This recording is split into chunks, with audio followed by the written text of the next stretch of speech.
Öldüm ölümden döndüm, derdimi bilmedin ama seni sevdim ama çok iyi. Sen beni sevmedin ama her şey bir anlık oldu. Sevgimizi özün bitirdin, hayatım karanlık oldu. Beni bir ömürlük yitirdin. Daha benim sensen, hayatı puçulmuş biriyim.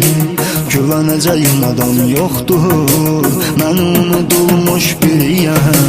Daha beni neylirsen sen, hayatı puçulmuş biriyim. Güveneceğim adam yoktur,